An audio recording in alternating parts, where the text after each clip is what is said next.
გამარჯობა პირველ რიგში და გამარჯობა არის ის სიტყვა, რომელიც ყველაზე მეტად შემიყვარდა მას შემდეგ, რაც გამოვდგი ფეხი უსამართლო სასამართლოდან. სადაგრძელოები არ მიყვარს და ყველგან მედია საშუალებებში კოლეგებთან, მეგობრებთან როცა მოვხვდი, მთავარი სათქმელი ძალიან მოკლედ ჩამოყალიბდა და რაღაცა ესეთ პასაჟის სახით იქცა და მინდა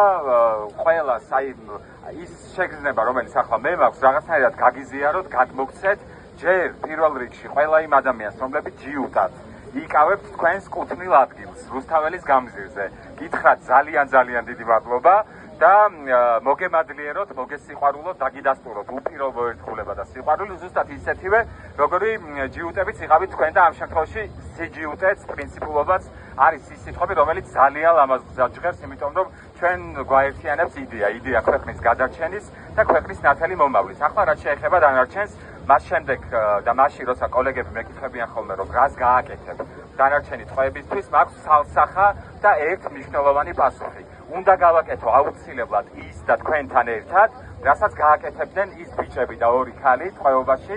რომლებიც აი რომ მომხდარიყო ისე რომ ჩემზე ადრე გამოსულიყვნენ, ზუსტად ვიცი რომ ერთგულად, თავდადებულად და პრინციპულად გააგრძელებდნენ ბრძოლას. ამიტომ მე ვფიქრობ, რომ ეს ერთიანობა, რომელიც ძალიან ბევრ დღეს მოიცავს ამ ბრძოლაში, კიდევ უფრო ლამაზი, მრავალფეროვანი და კიდევ უფრო პრინციპული უნდა გავხადოთ. ამიტომ მაქვს თქვენი იმედი,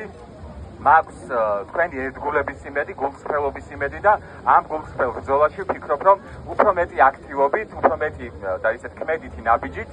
უნდა დავაჩქაროთ ის მოვლენები, რომელიც კავშირშია გამარჯვებასთან. ამიტომ ერთადერთი რაც მინდა გთხოვოთ, არ ვიცი რამდენად ისმის ახლა ჩემი ხმა,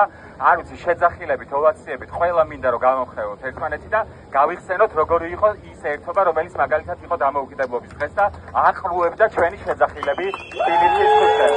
ვიყარხარ და ბრძოლა აუცილებლად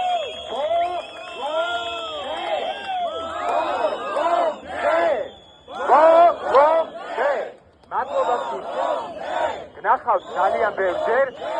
არ ვაპირებ გაჩერებას და არ ვაპირებ გაჩერებას ზუსტად ისე როგორც